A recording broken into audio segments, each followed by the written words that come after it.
Welcome to Coach's Corner. My name is Jason Devencentis. This week I'm with Sebastian Spagnuolo. How are you, Seb? Yeah, good, thanks, Jace. Thanks for having me.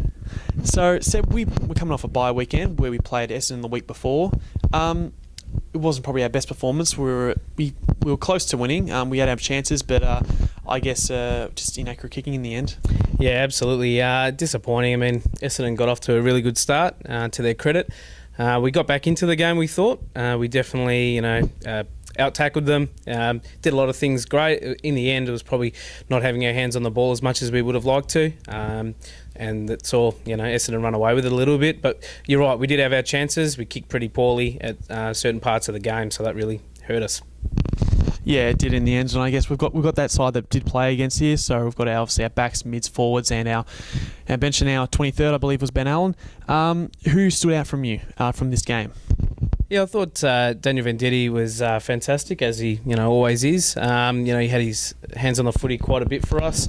Cale Morden's run was pretty impressive as well. Had a lot of rebound 50s and played a really good game, Cale. I thought Oz was a little bit back to his best. So he had a quiet week the week prior, and I thought he was really getting back into the game against Essendon.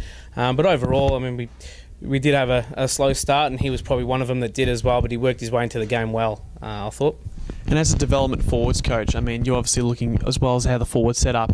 I mean, I guess you've got to, this tonight, certainly at training, you've got to address some of these kicking. Certainly, like even Danny Unan, who's normally dead eye in front of goals, he missed some chances.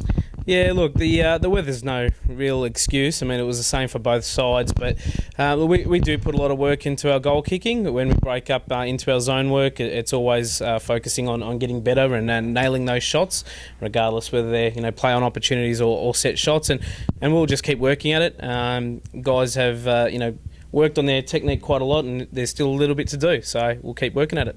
So, because we had the bye last week, we sent some players back to local. Here are just a selection of ours who played some good senior football, and I guess are impressing every week. So, we'll start off with Matty Fairbairn.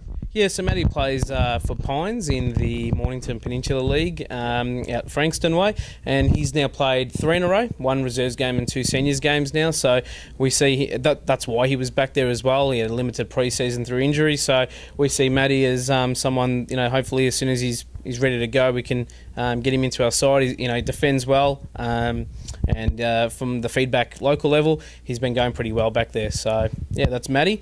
Morgs, I guess the gun forward of the VAFA Premier Division, which it is regarded as the best local league in Victoria. So it's no mean feat. He's kicked 9 in the last 2 weeks playing for Old Carey.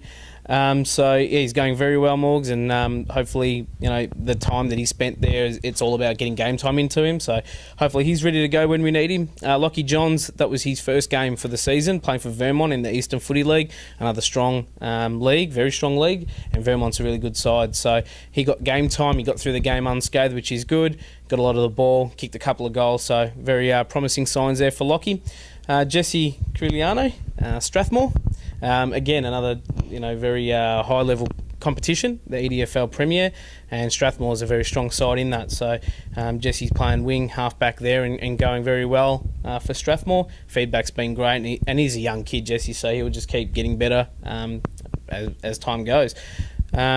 And we also had the other 2 boys, so Tots and Matty North. So with Josh Totino, he served his 3-match suspension and was available over our club bye weekend. So we allowed him to go back to Thomastown in the Northern Footy League Division 2 and play for Thomastown. And feedback was sensational. I mean, and that's what we would expect from Tots, to go back to that level and really dominate. And feedback was that he did, and he did very well. And Thomastown coach's feedback was that he was great at that level. His attitude was great, and got around all his new teammates. It was the first game that he's ever played for them, which is absolutely fantastic feedback for us, and makes us proud that we've got guys going back and really respectful of local clubs as well. And lastly, Matty North. So Matty plays for Terralgan and the Gippsland League, and he's played 2 in a row now at that level, and ready to go for when we need him, which is great. He, again, same, we expect him to go well at that level, and he did. So he had a lot of the ball, kicked a couple of goals as well. Yeah, and we thought we'd single these players out, I guess, because we've sort of got a wide range of leagues. I guess we've got one each year from every major, I guess, local league around us really, and some of these guys have had senior football experience and just different levels, and just seeing how the development is going at local level. And finally, I guess we've got our match this weekend against Williamstown, which is Ben Clifton's 100th game. What do we know about Williamstown, and what can we expect from them on Sunday's game? Firstly, congrats to Cliffo. Great achievement to play 100 games. Williamstown, we expect it to be a good contest. We know they coach well. We know that their ground is the conditions that we expect it to be sometimes tough out there this time of year. And this week, for us, it's all about getting back to what we do well, and really playing to within our structures, I should say, and just really taking our full opportunities whenever they come. That's exactly right. And once again, that game is at 2 o'clock at Bergbank Oval in Williamstown this Sunday. The development is at 11 a.m. But following the match, we'll all be going back to Germo's Pub, the Hearts Hotel in Footscray. So get around at Ben Clifton for his 100th game and celebrate with us. Thanks, Seb. No worries. Cheers, Jace.